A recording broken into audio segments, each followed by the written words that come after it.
Good morning. Good morning. Good morning. So we are in our 12th episode of Conversations with Authors, and we have a very special guest. She dons many hats: actor, motivational speaker, a journalist for 2 decades, studied in Pune, and the author of all these books. Firstly, we are going to talk about this book, which is Feisty at 50.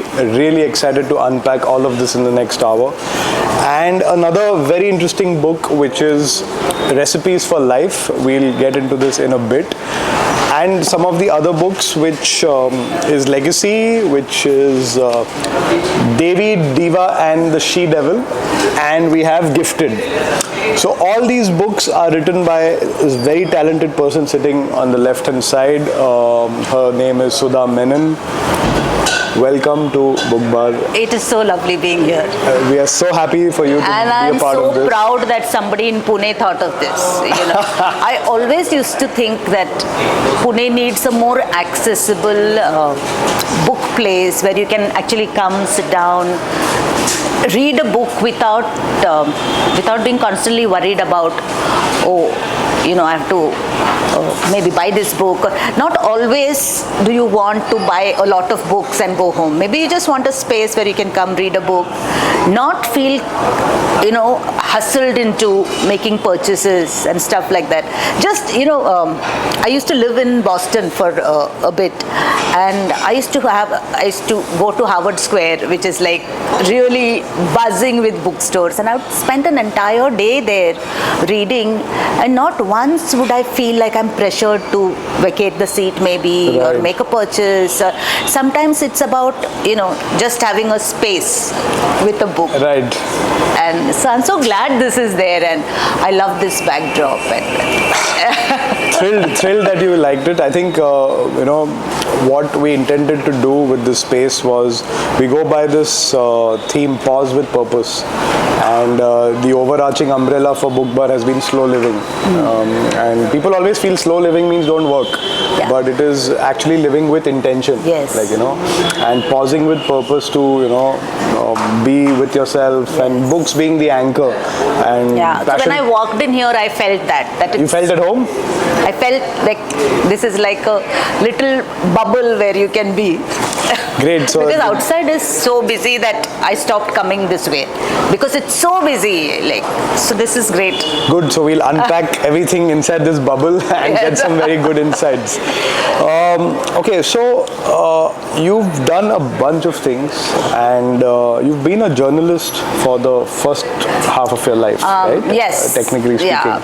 23, 24 years. Let's speak a little about that, and then we'll come to your book. Yeah, I think it all began for me with books. I grew up in a small suburban Mumbai town, and I was extremely, extremely shy.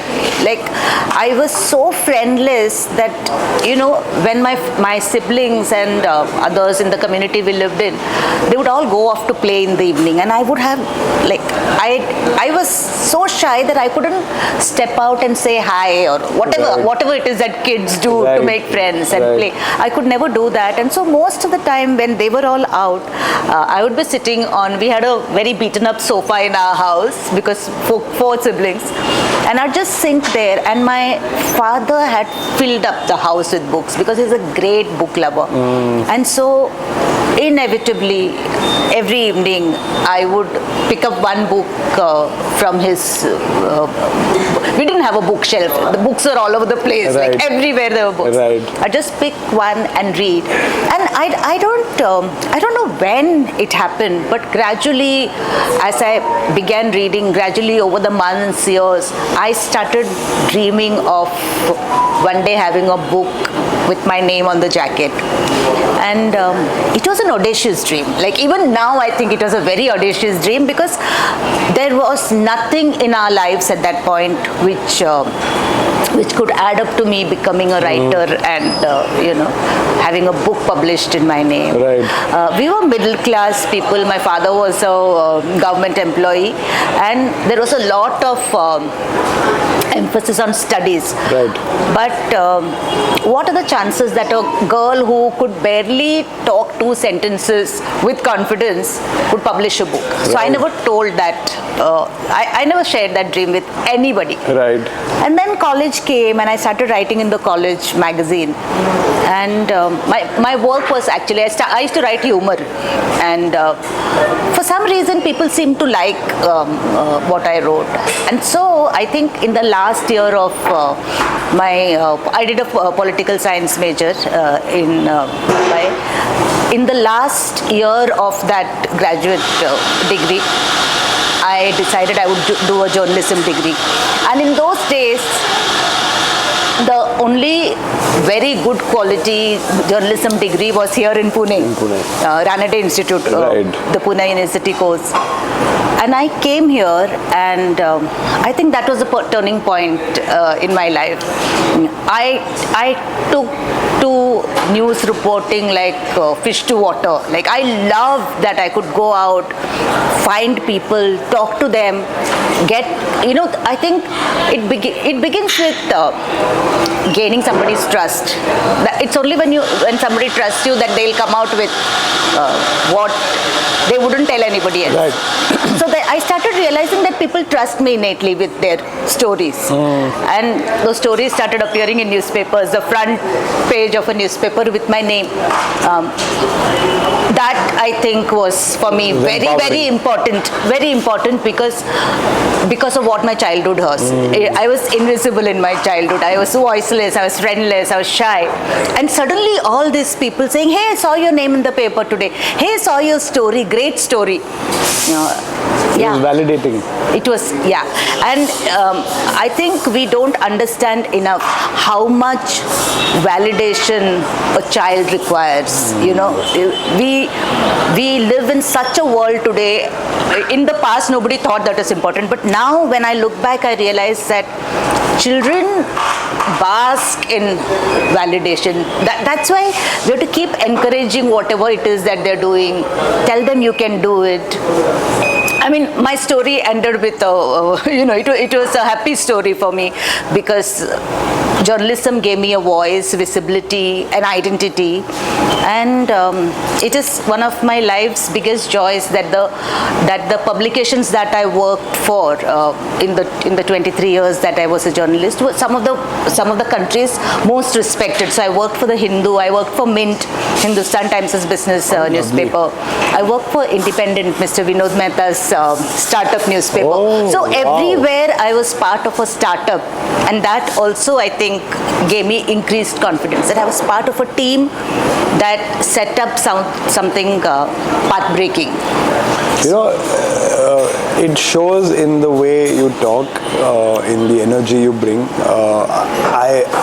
I don't know how to articulate this, but sometimes some people just sit with this zoomed out version of life, been there, done that, seen so many things, and there's just certain kind of ease and good energy you bring. I really sense that right now. So it's a very, very interesting thing for me also, because when I read your books, or when I just glanced through your work, I was a little intimidated, like, this person who's done so many things, and she's an actor, and so much, like, what exactly are we going to talk about, right? But in the first 10 minutes, I noticed a sense of ease. I think it is because I'm comfortable with where I come from. I'm an everyday girl.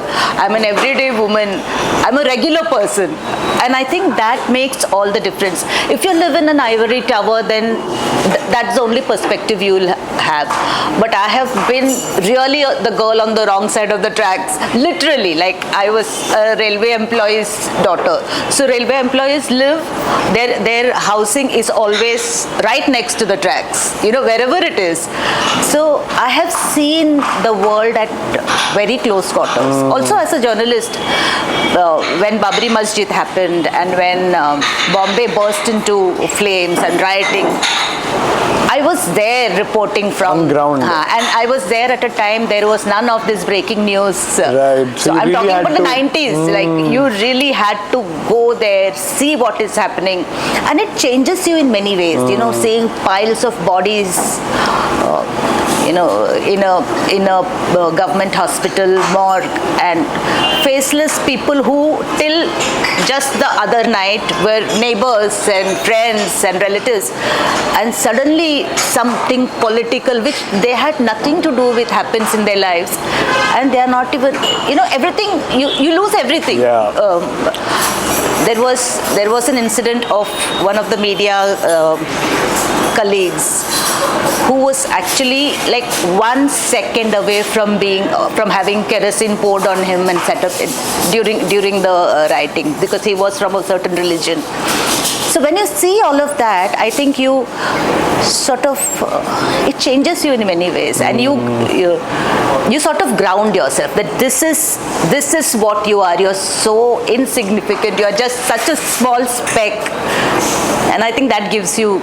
Yeah, absolutely. And I wanted to set this precedent before we move into all of this, because I think when you spoke about a little bit about a childhood, I think the most important part is the grounding, right? You know, and grounding kind of, you know, anchors and articulates all the experiences you have. Absolutely. And since you've been a journalist, you perhaps know the importance of detailing and seeing things which other people don't. Yes. And I think that has easily translated into all of what you've written. Yes. I've not read everything. Yeah. But Feisty at 50 is what we're going to talk about first.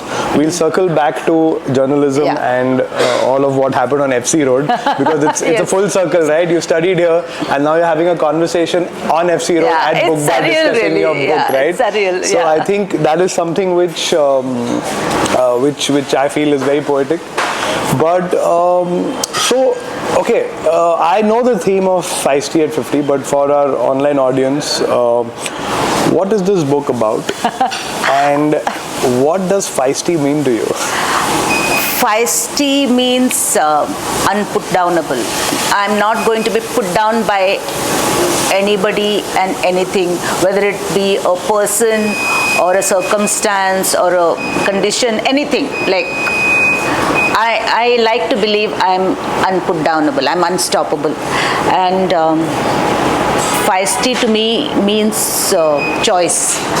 What I do is my choice. Like, I choose to live in a particular way. I choose to be a particular person. And I choose to sort of shut out all the rest of the noise. You know, and this Feisty at 50 came to me. I didn't write this book actually when I was 50. I wrote this book when I was 53. But by then, in that 3 years that I had lived as a woman of 50, you know, in my 50s, I was filled with this kind of rage, maybe. I mean, rage is a negative emotion, but this was not negative. This was just, I was so annoyed at the way people treat women of a particular vintage. Yeah, and even vintage is it's not the right way. It is like when I started, when I sort of entered my late 40s, I already started seeing some sort of a change in the way people look at you, the messages that even your closest friends will tell you. Everybody would say, like, everybody means well-meaning relatives, but when they gave me a birthday gift, it would be either brown dress or a grey dress, you know, because dark skins should not wear bright colors. Right. And so I think when I walked into that cosmetic store and I asked for that red lipstick, it was somewhere subconsciously I was rebelling, and I was sort of trying to say, now is my time, I'm going to wear this red lipstick. And I walked there and there is this guy and he says, ma'am, ladies your age wear brown, so can I show you the brown lipsticks? And I really wanted to say, you know, but I didn't. Right.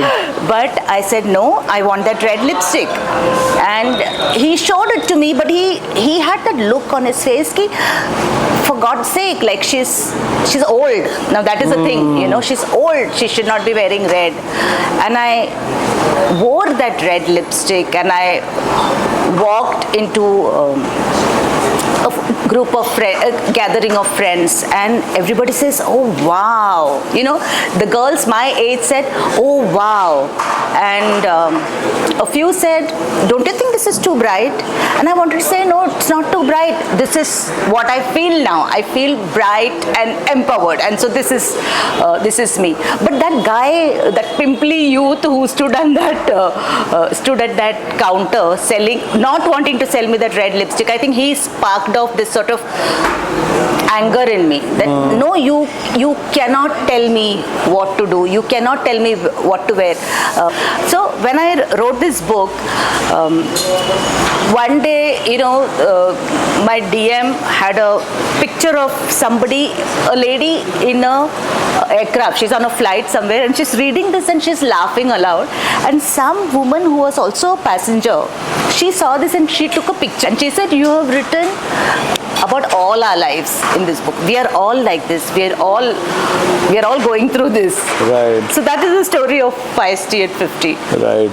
No, it's a very important topic per se, and technically you use this word expiry date. Yeah. I think the weight of being invisible after being significantly visible. Yes. In your 20s and 30s. In your 20s, of course, you know, you have youth on your side. Yes.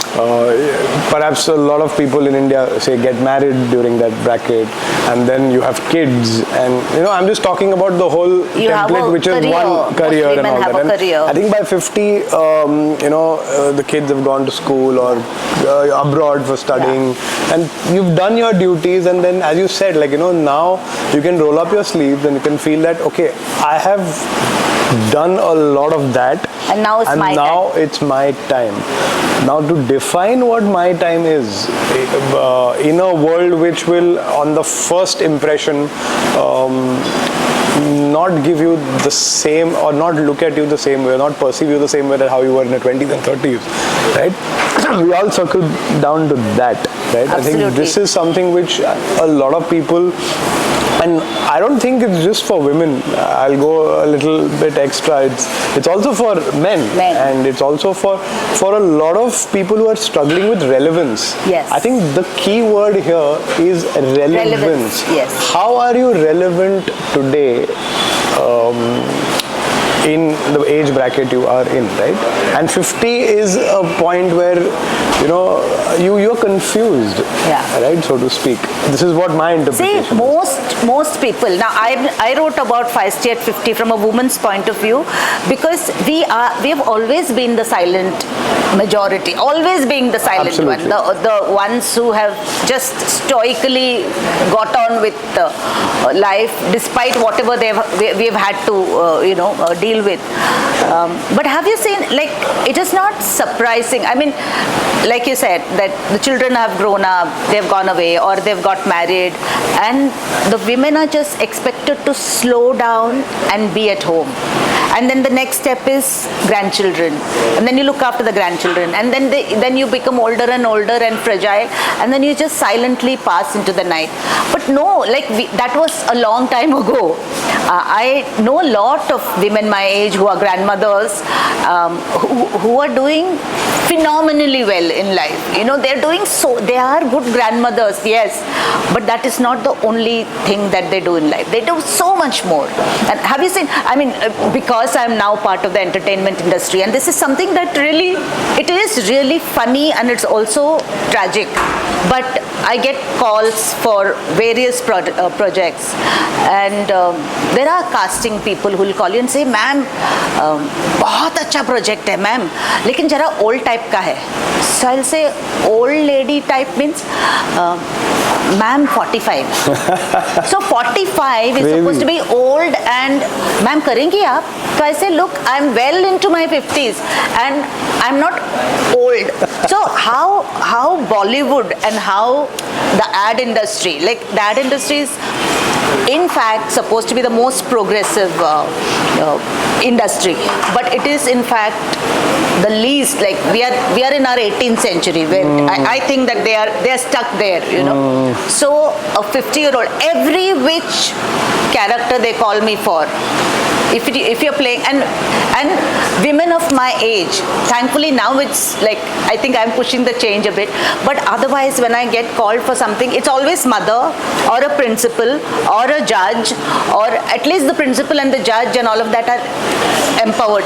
But the mother they show in the ad or the movie or the web series is always cooking, always cooking, and then they will say grey लगाने का. I say no, मैं दिख रही हूँ क्या grey वाली? नहीं करूँगी. हाँ मैम मम है ना आप? I said हाँ but मैं वो वाइट बाल वाली मम नहीं हूँ, है पूरा सफ़ेद है बाल, लेकिन मैं ऐसी हूँ. This is how I'll be. Right. Do you want me to work? I'll work, but I'm not going to be the kind of mom that you portray. I'm sort of resigned to the fact that some ads, like I did a Dhara ad recently, where for Diwali. So what do mums do on Diwali?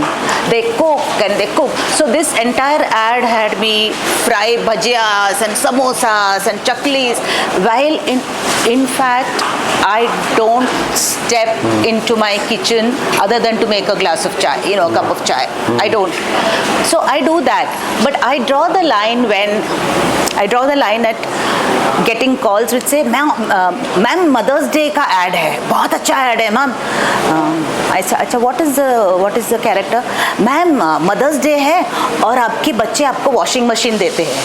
So then So what does that reduce me to? Like as a woman, what am I? Washer of clothes. You know, the domestic chore bearer, the burden carrier of everything domestic. I said नहीं करूँगी. Can you give me a role in which Mother's Day a mother is doing something or having somebody do something for her that doesn't belittle her but gives her some power?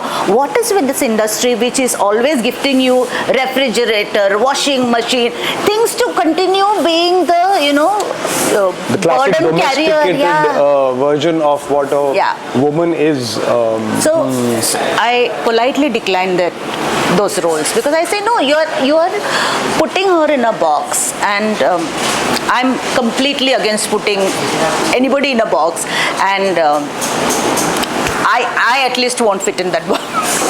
No, absolutely. Yeah. I think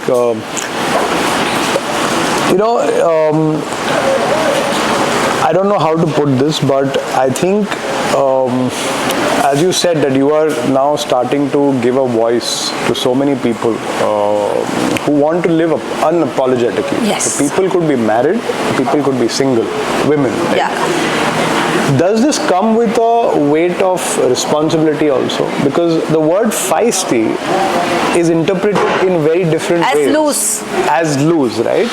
And this needs to be addressed. Yes. And the reason I'm saying this is that a lot of people feel that, oh, you want to be feisty, that means you're putting yourself out there to, get you're men, available. Yeah, right? You're available, yeah. What is the nuance there? Like I said, when I wrote Feisty at 50, my only thing is I'm unapologetic. You're free to make your interpretation, but if you cross boundaries with me, you will have to face the consequence.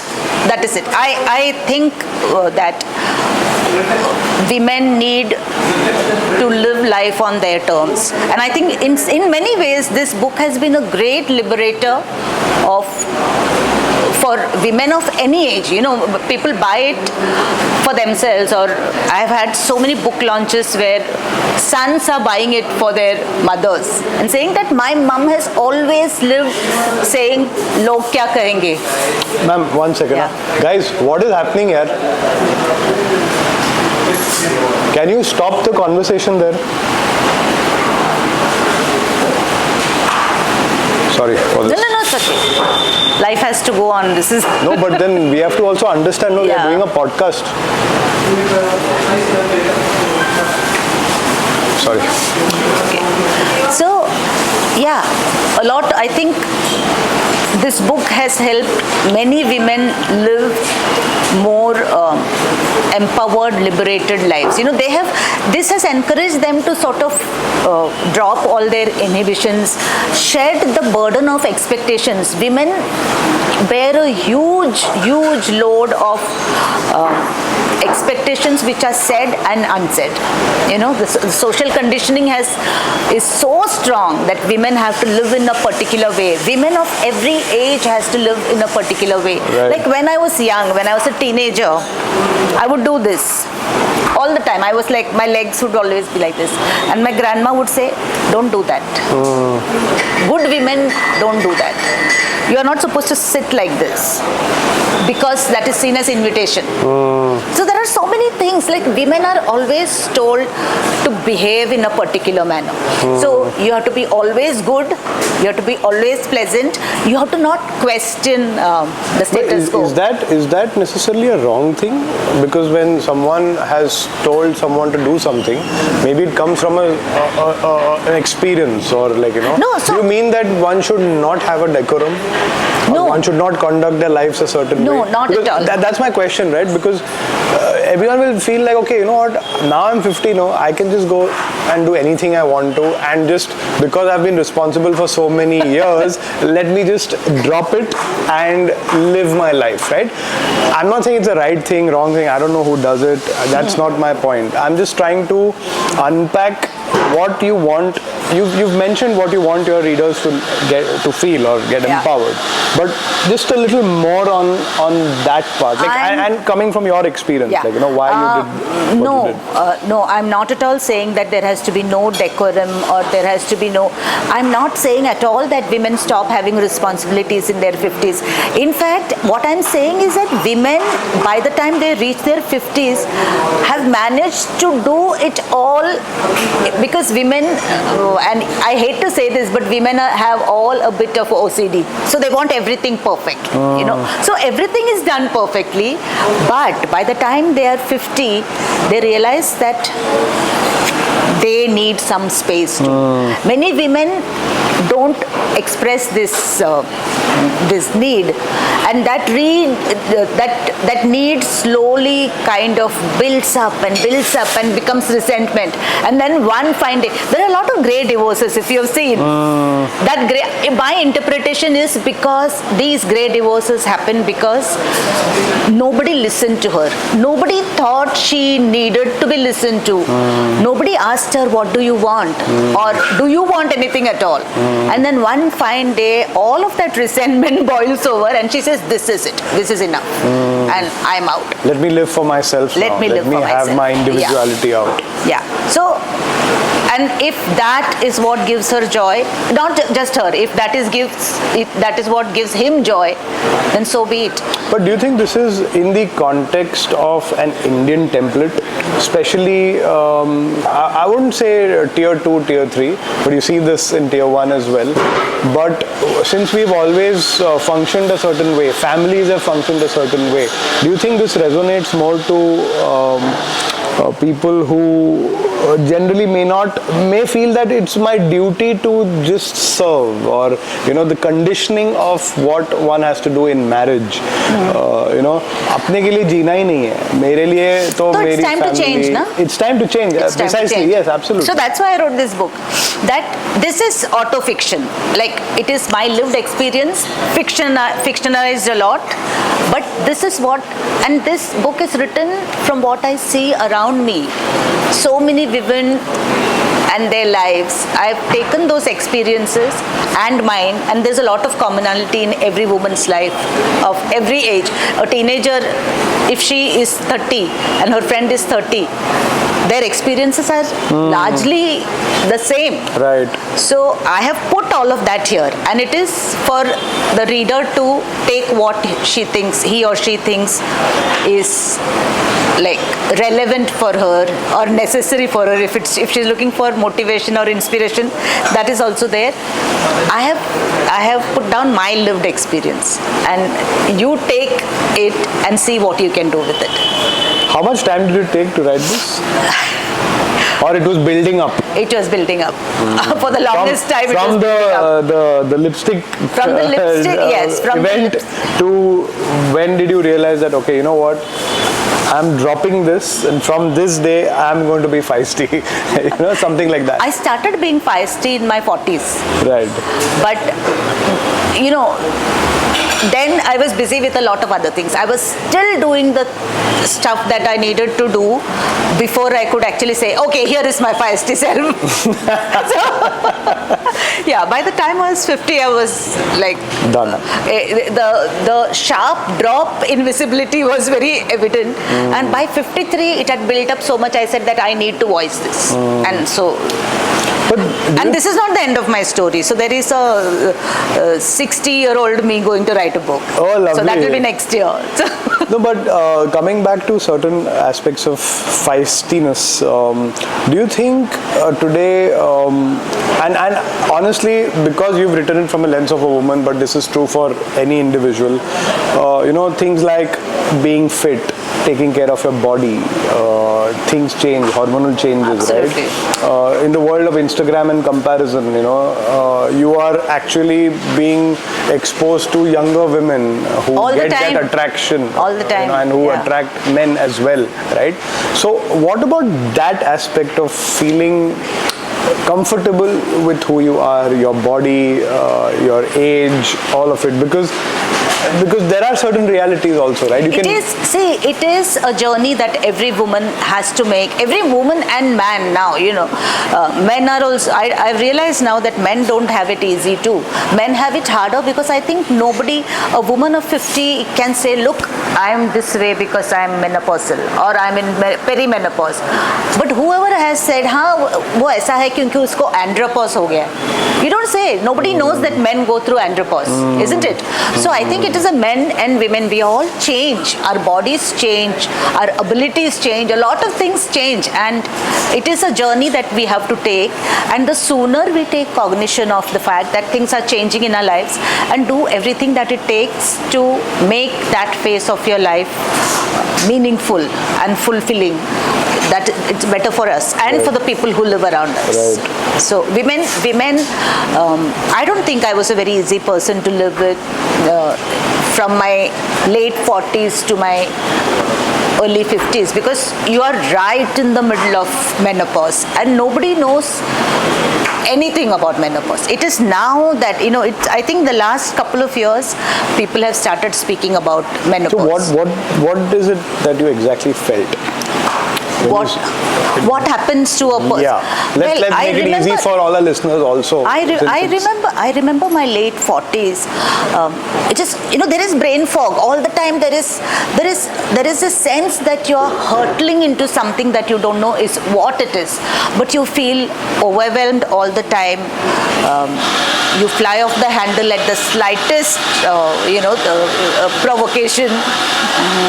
Your body gives up on you. You might have been the quintessential good-looking hourglass figure wali woman, and suddenly one day you wake up and there are all these love handles. There is no love by then, but there are love handles. So there are all these love handles, and your arms look like cow's udders, and everything has changed. Your hair is gone, and you have hair on your chin instead of hair on your head. So all of this, and this thing that, like I said, and that is exactly the same time also when your family starts to make you feel invisible. Like there were times when actually I have a daughter and my husband, and they used to think it's funny till I finally told them one day about menopause. This is menopause, and all of you need to know about it, because in my home where we all live, I need to feel that you're empathetic, that you know what I'm going through, instead of just saying. I remember one day my husband came home, and very meaningful. He's a lovely guy, but the doorbell rang and I opened the door, and it was he's an IT guy, and he came back late from work that day, and I opened the door and he said, "Aaj kya dukh raha hai?" So I said, "Excuse me?" He said, "Aaj kya dukh raha hai?" And he actually thought that was funny. It was not funny, and I realized that day that I need to sit these people down. I have a daughter and this husband, and said we need to have a conversation. And then I explained to them. They look like something had struck them in the face, because young people don't think about it. And I think men have been raised in a way, like at the age that I and my husband are. So when we were teenagers, we are almost the same age. I'm 100% sure that his mother never told me that a woman has periods or what a period is. So the unfortunate truth is that of people of that age, the men don't know what happens to women. How women menstruate and all of these things they don't know. These are hidden things for them. And suddenly you have a wife who is saying, I have heavy periods, or I have menopause, and I'm doing this, and I have hot flushes, and he's thinking, what the hell happened to my wife? So yeah, I think it is the relevance part. I think you start feeling because, say, you were a very attractive person, for example, very cookie cutter kind of a situation, right? And then you start seeing yourself differently. Yes. You add weight. The self-worth goes down. And the relevance. I think we all fight this relevance and what are we bringing on the table for that day? Because then, nobody is listening to me, nobody is giving me attention, I'm not the center of my world anymore. So who am I? And you keep fighting this every single day till you reach a breaking point. And then you sometimes go outside. In a marriage, you get the attention from someone who's equally starved, right? And you get this dopamine hit and you start feeling young again, right? That's one way where people function, right? The other way is where they actually go internal, they go inwards, they shut down everybody, and then they completely become different people. So somewhere there has to be a balance, right? Somewhere there has to be. So I think now I never felt irrelevant because I was so busy doing things that I have never kept. So you didn't put the too much weightage on appearance as much as what people do today, because your hobbies, your passion, your sense of worth, your purpose was rooted. It is now that I feel. Sometimes I feel the pressure of, and I think it is like I 100% blame social media for it, and it is not their fault. I don't need to spend my time scrolling, but because then it's on me. What do you feel? If I had to ask you honestly, when you say that it is now that you feel, I don't want to use the word irrelevant. No, I don't feel irrelevant at all. But I sometimes feel, wow, look at this woman. She looks so good, and she is only 50. And she looks so good. I feel that sometimes. And then I have to remind myself that I'm enough. What I am today is much more than what all those make-believe images on, because I know a lot of these influencers in real life because of my media job, and because it's a fairly public sort of role that now I have now. I meet these guys very often, all these influencers, and I know that their lives are not rosy either, and that what they are showing on screen is not even 1/10 of it is real. But that is me, and because I have access, I know. But I think a majority of the folks who are on Instagram scrolling, they don't know. They actually fall prey to this, If you do this, like for some reason, maybe once or twice I have looked at how to reduce my second double chin or whatever. You never know. But we are all interested. If you have a double chin, then you want to know how to reduce it. But now my Instagram is the feed is only about how to reduce your chin, how to elongate your nose. I don't want to elongate my nose, but somebody is always telling me how to make my nose sharper, how to snatch my chin or whatever. And I'm saying, guys, let it be, let your chin be, But does that influence you? No. Does it make you feel that, I could be something, I could consider it, and there's no harm in doing it, right? There's no harm in doing it. Absolutely not. But what I'm saying is, if I spent my entire day snatching my jawline and elongating my nose and doing face yoga, then when will I have time to do the rest of the things that I want to do? There is so much more I want to do in life. And it's not just this sort of No, sorry to interrupt, but I think this is a very important distinction which I want to make here, and you will agree that feistiness at 50 is not a facade. No. And it shouldn't be interpreted as, what, today let me just get a hairdo, let me get some implants, Not let me at all. do X, Y, Z, let me do something crazy, and let Not me at all. put myself out there in a way where I am showing that I am feisty, right? No. I think there's a nuance. Feisty is a choice. It's an internal... Your feistiness is in the choices that you make. Your feistiness... But one would argue that I want to make this choice of completely having a beautiful facade. But that's fine. But what about if that someone... is your choice. If that is your choice. I'm saying that I'm a great believer in choice. Individual choice. Like what I do any time in my life should be of my choosing. Like I really don't live, and I have never lived my life. It's not easy to live a life of your choosing, because then there are consequences to it. You might find friends falling off the radar because either they are threatened by what you do, or they are judgmental about what you do, or they are too conservative to want to associate with you. But I'm fine by that. I think in my 20s and 30s, I found that reality, that if you choose a path that is yours, of your making, then all of these things you have to deal with. I'm fine by that. Yeah. Now I'm fine. Now in my life, I only have those people who bring joy to me. And this is a very, very personal thing. I no longer, I think... And that can be feistiness. That is feistiness. That is feistiness. That you choose the life that you want and you shut out the rest of it. If somebody pretends to be your best friend and brings you cynicism and negativity, you don't need to be... But you need to fight for it every day, because feistiness also comes with a That's sense what I'm of saying. fight. There are consequences, but then it's your choice. You made the choice, and once I make a choice, I stick to it. Right. Few years later, I might decide, okay, this is not what I want now. Things change, people change, circumstances change. You should be brave enough to adapt to what is there. Right. As long as it fulfills you. Right.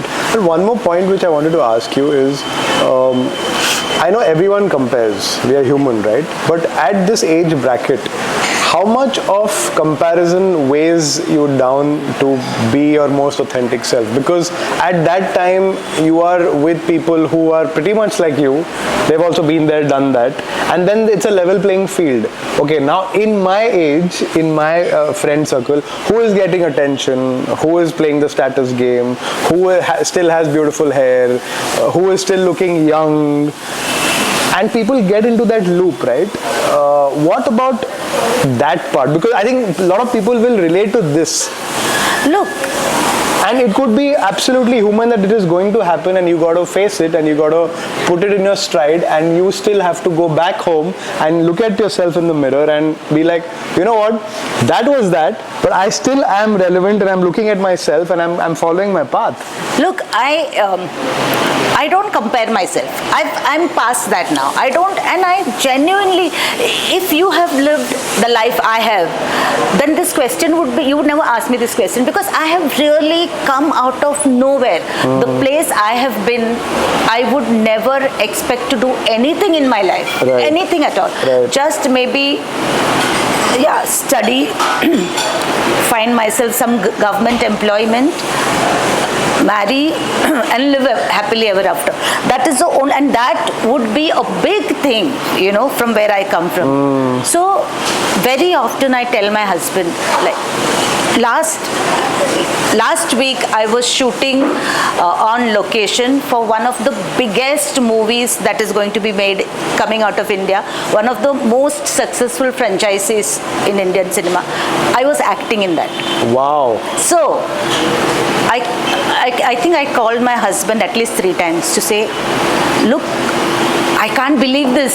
Look, I was just sitting next to this guy and he was hugging me and saying, look, I'm so and so, and I said, what are the chances that I'm there?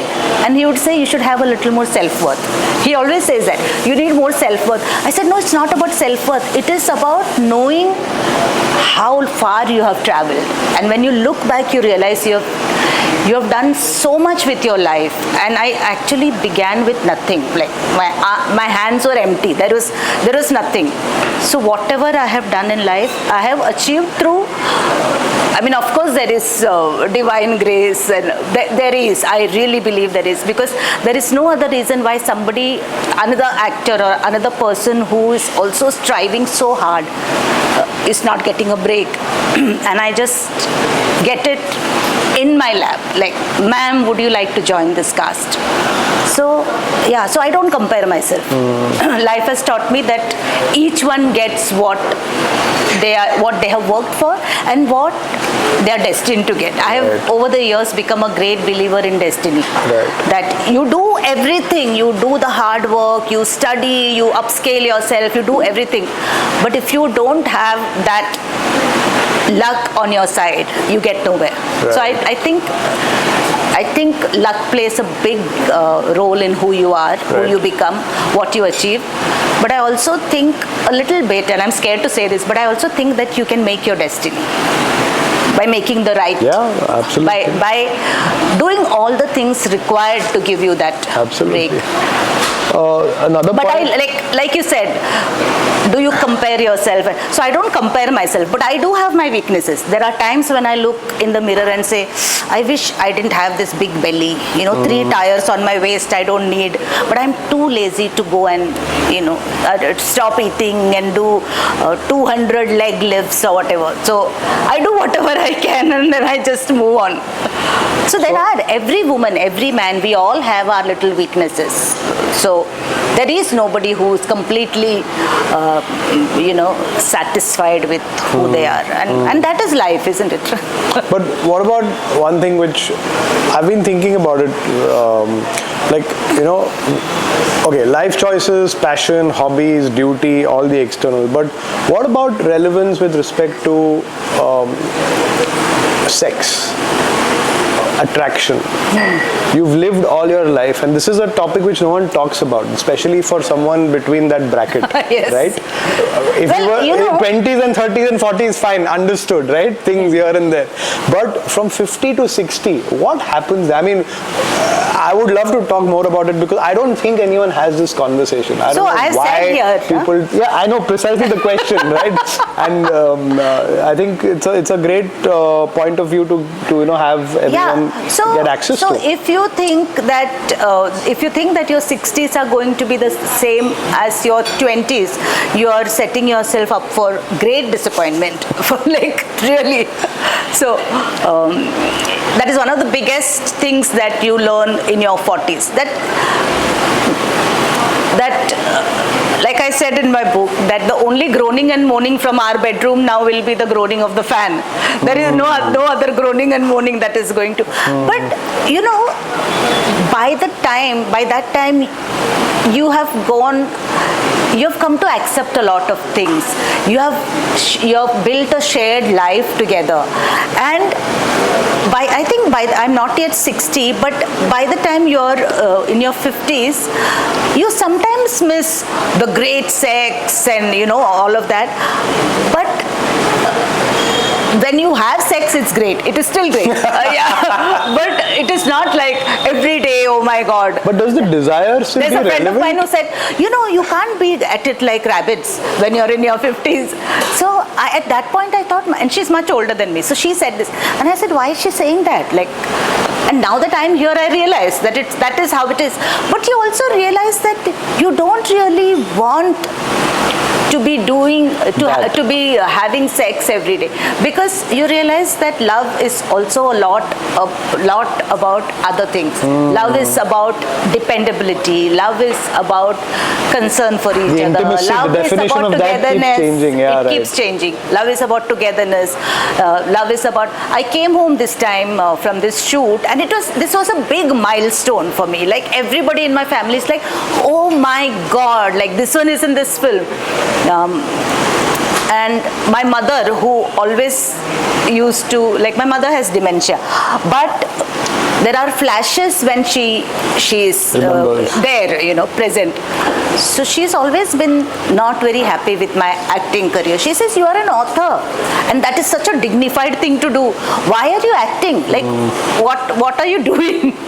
And then I think 3-4 months ago, I got a call to act in an ad with Amitabh ji.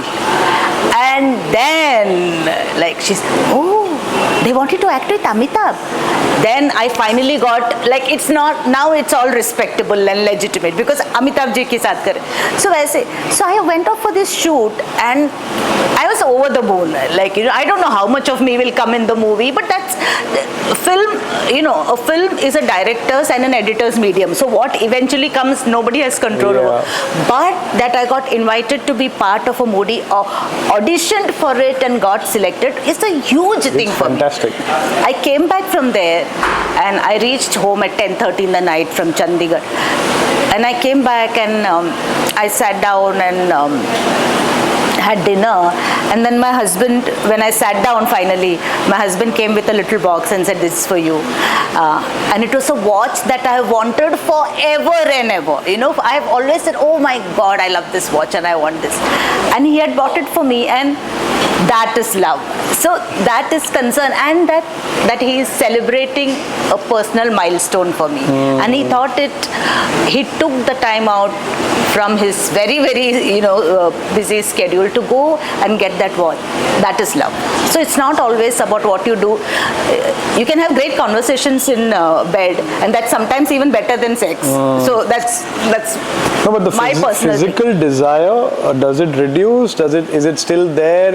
Is the way of engaging changing? Your hormones are gone. There is not going to be like mind-boggling sex. By then, no, but just a desire to be touched, to be felt. That desire is there, and that not having sex doesn't mean you're not touching each other, but it becomes a different form of love. It's redefined into something, right? It is great, like.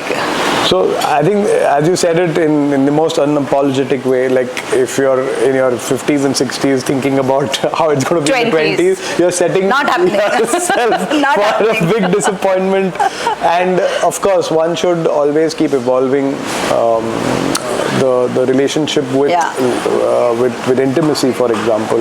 I think so. Intimacy, it's unfortunate that always intimacy is equal to sex. Intimacy is not equal to sex. Intimacy is a shared togetherness, a closeness that has got nothing to do with sex. And you realize this much later in life. When you're younger, you're thinking intimacy is sex, but you're it's performing not. In your younger days. But intimacy is not that. Intimacy is how much of your vulnerabilities can you leave on the table for another person to understand and not judge you. And the reason why I asked this last thing about this book is because, as I said, interpretations of I See at 50, people will be like, oh, now I can just be so out there and have this and have that and get it. Nobody talks about the physical attraction, intimacy, sex, that aspect of it. I mean, of course, if you're single, then you can figure out where you stand and where you want to go, right? But I think lovely book. Thank you. Like a very honest book, and as you said rightly, it's written in a way wherein it is not a self-help book. It's real life examples, it's humor. And it's universal. It's universal, and I would feel that men should read it. 100%. To understand what 100%. the individual, the celebration of individuality of a woman Yeah. at that age needs to be understood more by the other side. Yes. So that you can create that space Yes. for the woman to be feisty. And to give, yeah. So Because this otherwise, then why doing this, and why are you wearing red lipstick, or why, and then, and in a good why are way. you I'm not angry? saying Why that. are you sad? Why are you depressed? Why are you all, they don't understand. See, this is like you said, it's bang on that men should read this book, because it's the same, like I get invited every year when Women's Day comes. 3 months before that, my phone's very busy, because everybody wants me to go and talk in all these large corporate houses. They have to tick that box. Okay, we did a Women's Day talk, and we called author Sudha Menon. And so, because a lot of my books are about interviews with women leaders from across. So I have that wealth of knowledge, information, contacts there. And every year I will say to them that I'm very happy to come and do this talk, but what is the audience? And they will say, oh ma'am, all are women. I say, no. If I'm coming, I want you to make sure that the male colleagues are there. Because we already know what we need. We already know what our situation Everyone is. else But it's needs that to guy also who needs understand. to know that this is what my female colleague is going through. Right. So I insist that the men folk come along, they listen, and I always think that, like I've spoken here, I think now an hour and a half, something is going to, you are going to carry something. 100%. In fact, I can't stop asking more questions about this because, and I was going to move on to the other book very quickly, but one thing which I want to really understand is, like, at this age of 50 or 60, a typical woman in her corporate career has reached a level where she's a CEO or a VP, status, right?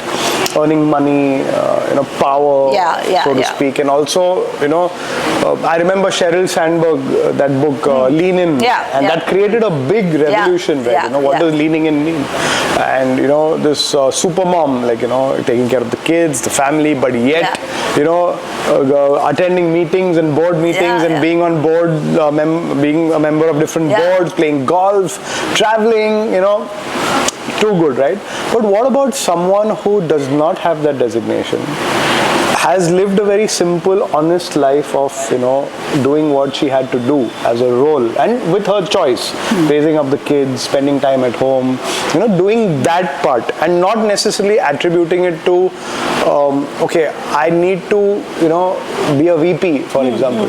What about that person who may not have all of this and yet want to be feisty, yet want to be visible? I think it all boils down to finding purpose in life. I think each of us, like, no matter who we are, you need to have that one thing, one goal in your life, which is very, very crucial to your well-being. Being fulfilled.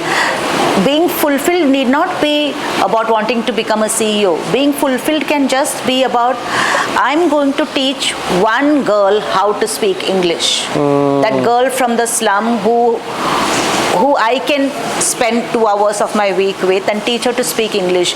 Because very unfortunately, we live in this country where you have no prospects if you don't speak English. Then your life is doing some 2-bit thing just to make, eke out a living. If you speak English, all the doors open to you. So I remember this long ago conversation when I was writing my first book, and I traveled to Ahmedabad to meet Ila Bhatt, and Ila Bhatt is like such a luminary in the field of empowerment and organizing women and all of that. And she said, I remember, like, she's a Gandhian, and I think she must be well over 100 now. I remember her telling me, Sudha Ben, you have come all the way to meet me, And I have only one thing to tell you. After all our conversation, she said that if each of you city women spend 1 week out of your entire year traveling to a village or a smaller town and just spending time listening to the dreams and aspirations of women who are growing up there, young girls or middle-aged women, what are their dreams, what are their aspirations, what do they want from life, and if you can show them the path to make that thing happen, that is when we can say that women are empowered. Wow, what a beautiful thought. Feminism and sisterhood and all of that are terms otherwise. But if you to put it in action, would actually be like this: by empowering other women, by reaching out to them and pulling them along with you. You don't need a designation for this. You don't need any. You don't need anything for this. This is the actual just intent. Fight and intent to. You need the intent to do something. What a beautiful thought. Yeah. What a beautiful thought. Yes. So that is it. So women need to find purpose, which is not connected to your children or your husband or your family. It is something that she needs to do just for herself. The true feminine energy of nurturing. Feminine energy is a very, very powerful thing, but you need to